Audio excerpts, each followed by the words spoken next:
नमस्कार, जय श्री कृष्णा। आसो लव ज्ञान यूट्यूब चैनल में आप सभी का स्वागत है। तो फ्रेंड्स, आज हम आपको एक कहानी सुनाएंगे। जो एक डाकू होता है और वह लोगों को लूटकर अपना घर परिवार चलाता है। तो यह जो कहानी है वो है नारद मुनि जी जो है भगवान विष्णु से किसी राजा के बारे में बताते हैं। तो इसका जो ये संदेश है वह है, अगर कोई व्यक्ति सही सलाह दे तो उसे तुरंत मान लेनी चाहिए। तो ये नारद जी कह रहे हैं कि रत्नाकर डाकू से जुड़ा एक ये प्रेरक प्रसंग है। तो एक बार एक डाकू था, वह लोगों को लूटकर अपना घर परिवार चलाता था। उसके परिवार के सभी लोग खुशी खुशी रहते थे क्योंकि उन्हें कुछ तकलीफ नहीं होती थी। बस वो डाका डाला लाया और अपना परिवार का जिम्मा उठाता था। तो इसमें हम एक जो है नारद मुनि क्या कहते हैं। नारद मुनि को ब्रह्मा जी का मानस पुत्र माना जाता है। नारद जी ने भगवान विष्णु के परम भक्त हैं। नारद मुनि से जुड़े कई ऐसे किस्से हैं जिनसे जीवन को सुखी बनाने की सीख मिलती है।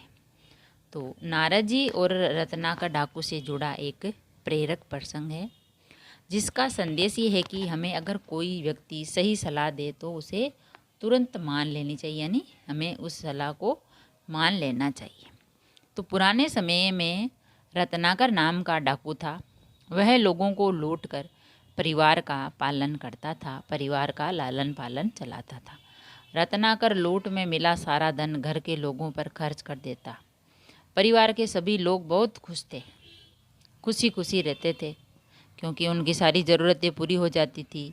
खाने के लिए, पीने के लिए, पहनने के लिए सब कुछ मिल जाता था खुशी खुशी। तो सभी लोग बहुत ही खुश थे। एक दिन रत्नाकर की मुलाकात नारद मुनि से हो गई। नारद मुनि ने रत्नाकर से पूछा कि तुम ये लूटमार क्यों करते हो?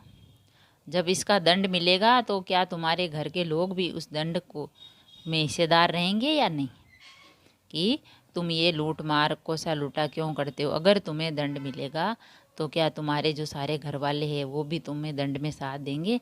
तुम्हारा दंड उनको भी भुगतना पड़ेगा या नहीं? तो रत्नाकर को अपने परिवार पर भरोसा था। उसने कहा कि मेरे घर के लोग भी मेरे दंड के भागीदार रहेंगे। मैं मेरे घर के लिए ही लूटमार करता हूँ। चलो ठीक है। नारद जी ने कहा, तुम एक बार अपने घर के लोगों से ये बात पूछ लेनी चाहिए कि तुम मेरे जो कभी मेरे में दुख पड़ जाए तो तुम मेरा दुख में साथ दोगे या नहीं? तो नारद जी ने कहा उस राजा को कि तुम्हें ये बात अपने परिवार के घर के लोगों से ज़रूर पूछ लेनी चाहिए।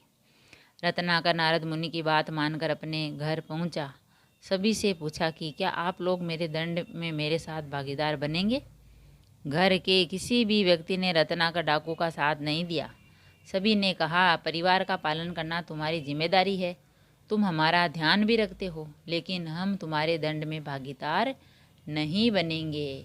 तो रत्नाकर सोच में पड़ गया, सोचने लगा, अरे क्या कर रहा हूँ मैंने तो अपने परिवार के लिए, इन सब के लिए ये लूटना कोसना शुरू किया है और यही मना कर रहे हैं कि घर के किसी भी व्यक्ति रत्नाकर डाकू का साथ नहीं दिया। एक भी व्यक्ति ने।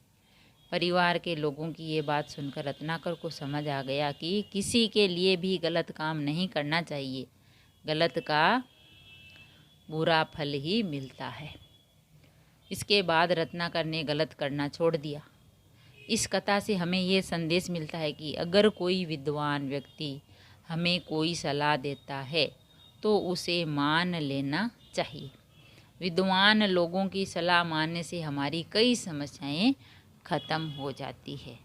क्योंकि तो उसने मान ली थी नारद जी की बात। नारद जी की बात मानी उसने कि भाई तुम ये डाकू कर रहा है, चोरी कर रहा है, किसके लिए कर रहा है? तो उसने कहा, मैं मेरे परिवार के लिए कर रहा हूँ। अरे तू अब ये ले जा रहा सामान उन्हें दे रहा तो परिवार खुश है। उनको ऐसे पूछ कि अगर मुझे दंड मिलता है, मैं कहीं पकड़ा जाता हूँ, तो आप मेरे दंड के मेरा हिस्सा बनोगे, मेरा दंड आप भी भुगतोगे?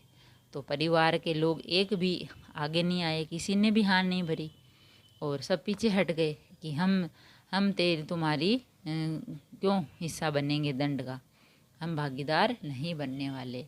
तब राजा रत्नाकर समझ गया कि जो भी विद्वान है, श्रेष्ठ लोग हैं, वो बात कहते हैं वो हमें तुरंत मान लेनी चाहिए। तो उसने कहा कि अगर तुम ही गलत काम करोगे तो तुम्हें ही सज़ा मिलेगी, तो कर्मों का फल तो मिलकर ही रहेगा। तो राजा रत्नाकर ने नारद मुनि की बात मानी और उसने ये गलत काम करना छोड़ दिया। तो फिर वो कहने लगे कि अगर कोई विद्वान व्यक्ति हमें कोई सलाह देता है तो उसे मान लेना ही चाहिए। विद्वान लोगों की सलाह मानने से हमारी कई समस्याएं ख़त्म हो जाती है। जैसे राजा रत्नाकर की समस्या ख़त्म हुई थी क्योंकि उसने लूट मारना छोड़ दिया था नारद मुनि के कहे अनुसार, नहीं कभी उसको सज़ा भी दंड भी मिल सकता था। अगर कहानी पसंद आई तो लाइक और शेयर ज़रूर करें। ऐसी ही कहानियाँ, अच्छी अच्छी बातें, ज्ञान की बातें सुनने के लिए चैनल को सब्सक्राइब करें। थैंक यू, धन्यवाद।